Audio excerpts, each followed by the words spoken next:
Peu engagé, le faible militantisme des femmes dans les Bamboutos fait défaut au MRC. Constat fait lors de cette assemblée générale des structures du parti dans le dit département. Leur remobilisation fait partie des thèmes exposés. Ce que nous faisons est à comprendre qu'elles sont plus nombreuses. Elles représentent 60% de la population camerounaise. Et donc, si il faut effectivement un changement au Cameroun, la femme doit occuper une place fondamentale pour que cela se fasse. Il y a des femmes qui sont des présidentes, des femmes qui sont des gouverneurs, des femmes qui sont... Donc nous implorons les femmes à venir militer avec nous afin de mieux gérer notre pays. Pour les cadres, cette assemblée générale des structures du MRC dans les Bamboutos est le démarrage d'une mobilisation tout azimut pour 2025. Qu'ils ne se méprennent pas de notre capacité à défendre nos intérêts dans les Bamboutos, voire même au-delà, voire même dans tout le pays. Parce que nous ne faisons la politique contre personne, mais nous combattons contre nos souffrances.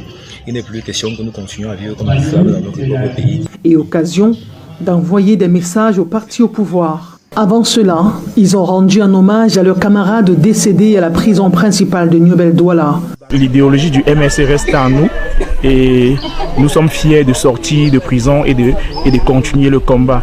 Donc Rodrigue Daguerre, sois sûr que de là où tu es, nous ne te trahirons pas. Tous repartent en prenant l'engagement de faire bloc derrière leur président, Maurice Kamto, pour une victoire en 2025.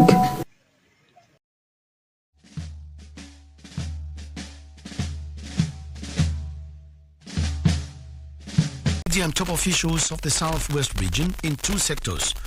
One on how to prepare for the 2025 elections and two on issues affecting the country. According to the Vice Prime Minister, Secretary General of the Central Committee of the CPDM, Jean Quitty, because the 2025 elections will be critical in determining the future of the country, CPDM members and sympathizers have no room for errors in preparing the election.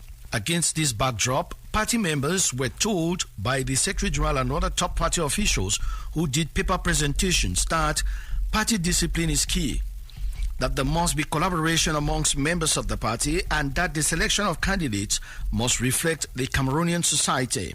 Professor Elvis Ngolengole is the coordinator. This event today is a communion between various militants of the party and the hierarchy of the party. The national president believes that the CPDM party must be a party of educated citizens, educated in the sense of citizen education. Like the Secretary General, the President of the Southwest Regional Permanent Delegation, Peter Mafane Musonge, enjoined CPDM party officials to always work for peace and unity of Cameroon before lauding them for always giving satisfactory results during elections and for their resilience in spite of the challenges that the region is facing.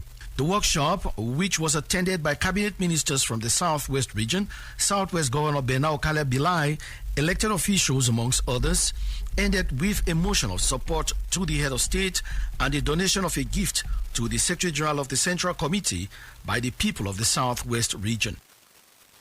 Henry McCauley reporting. Utiliser le bon pour exprimer ce que Maître Bill voulait dire. Il voulait dire beaucoup de choses ont été faites, mais beaucoup reste à faire. Beaucoup de choses sont en train d'être faites. Non, pas comment pas été faites. Elles sont en train d'être faites. Il va dire maintenant que vous faites ses conclusions. Beaucoup de choses d'être faites, voilà, c'est bon. Et beaucoup reste à faire. Donc finalement, on ne sait pas ce qui a été fait. Par rapport à ça, on aurait pu être et encore un argument. Et il nous fait le reproche de s'appesantir exclusivement sur ce qui reste à faire.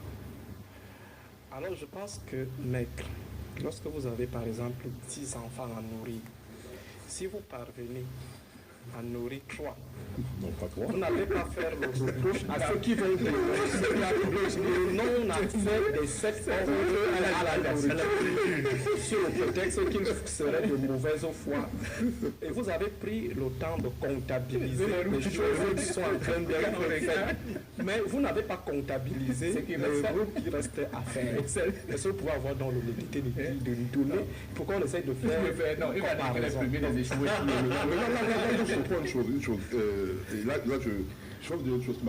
évacuer la mauvaise foi qui transparaît dans votre démarche, parce que lorsqu'il faut comptabiliser ce qui a été fait au Cameroun, vous avez vraiment cette propension à le faire de manière hâtive, mais lorsqu'il faut comptabiliser ce qui a été fait ailleurs, il n'y a pas, vous éprouvez beaucoup de difficultés.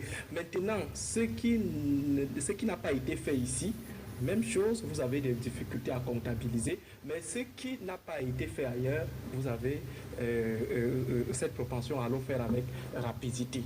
Deuxième élément, vous avez dit tout à l'heure que nous sommes sous le coup de la mauvaise main heureuse du président Paul Biya en termes de casting des prestataires. Vous avez estimé que chaque fois nous sommes butés à un problème de mauvaise foi, un problème de mauvais casting. Comme les biaïstes, le discours biaïste qui voudraient que le bilan chaotique du président Paul Biya soit en fait le résultat de ces mauvais choix ou des gens qui n'ont pas pu suivre ce qu'il avait à dire. Mais on se pose bien des questions au sujet de cette malchance qui nous suit. Donc chaque fois, on a toujours cette malchance de tomber sur des prestataires qui n'arrivent pas à remplir leur cahier de charges. On a envie de vous accorder une présomption de bonne foi sur cette logique, mais seulement ailleurs, ils font comment? Par exemple, le président Ouattara, il fait comment pour tomber sur les prestataires qui remplissent leur cahier de charges? Tu me permets une seconde. Ou ces prestataires qui font parce que vous ne pouvez pas comptabiliser ce qui a été fait en bien en Côte d'Ivoire. Vous savez seulement comptabiliser ce qui est mauvais. Alors, je disais tantôt que aujourd'hui, je pense qu'il y a un problème de casting pour ce qui est de nos routes. Et comment s'opère le casting? Toujours dans la logique de l'État néo-patrimonial, il faut tout poncer, il faut tout ramasser avant de partir. Il y a que ce sont des grés à grés masqués, ou alors des grés à grés qu'on essaye de couvrir avec quelques gestes de procédure normale. Or, au fond, ce sont des entreprises, soit des pontes du régime ou des entreprises qui ont des accointances avec les pontes du régime lorsqu'il ne s'agit pas des entreprises qui ont été cooptées suivant le choix des alliances de l'ordre dominant avec des pays étrangers qui lui offrent une certaine garantie, peut-être la Chine, la Russie ou la France. Mais au fond, il n'y a pas une certaine objectivité dans le choix des entreprises. Deuxième élément, il y a que derrière l'idée de construction des routes, ou alors derrière les projets de construction des grands travaux au Cameroun, il y a d'abord soit une logique électoraliste où on veut séduire le peuple, soit une logique de captation des ressources. Ça veut dire que ce sont des détournements qui sont orchestrés. La preuve en est qu'aujourd'hui nous avons le problème de la Kangate qui en fait découle du fait que la canne a été considérée comme une occasion pour les uns et les autres de se faire des sous. Et maintenant, lorsqu'il essaye de relativiser en disant Douala, est-ce qu'il a pris le soin d'aller dans l'arrière-pays, de voir un peu ce qui n'a pas été fait de manière un peu globale et qui semble un peu plus sérieux? Il y a la route Douala-Bafoussam, on a la route Ngaoundéré-Garoua, nous avons la route Maroua-Kousseri. Bon, à partir de Maroua-Mora, il y a des efforts qui ont été faits, mais beaucoup reste à faire. Beaucoup de choses ont été faites sur ce clonçon, mais beaucoup reste à faire entre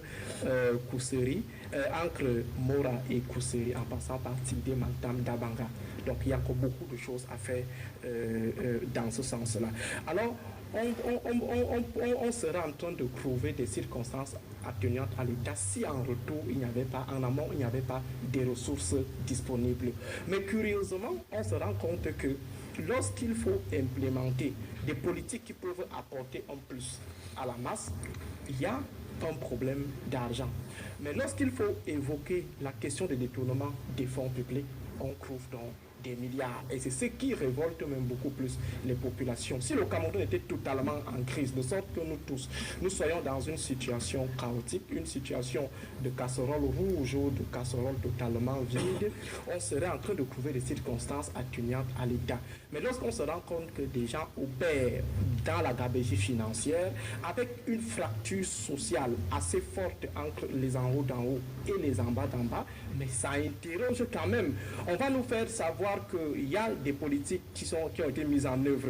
Le ministre Nkanou Djoumessi a évoqué 700 km de route à réaliser cette année-ci, mais il se fonde sur quel ratio pour rentrer dans un discours purement triomphaliste, parce qu'il faut qu'ils nous disent qu'est-ce qu'il y a d'abord à faire et qu'est-ce qu'il sera fait pour qu'on sache si effectivement c'est la meilleure démarche ou alors si à ce rythme-là nous sommes en train de converger vers la sortie de crise. Or, malheureusement, on sort seulement les chiffres, mais on ne vous dit pas ce qui reste à faire. Alors moi, je me dis, il faut inscrire ce problème des routes dans le paramétrage de l'État du Cameroun. Je dis bien, c'est un mauvais paramétrage, un paramétrage qui permet aux individus de pouvoir piller davantage l'État et en retour apporter les allégeances électorales au président Biya. Sinon, le ministre Nkanou Djoumessi, je ne sais pas, comme les enfants disent sur les réseaux sociaux, s'il détient les photos compliquées du président. Edmond Kangia, puisqu'on est en train de faire, on va sur Maître Louis Biliga dans cette comparaison, peut-être pas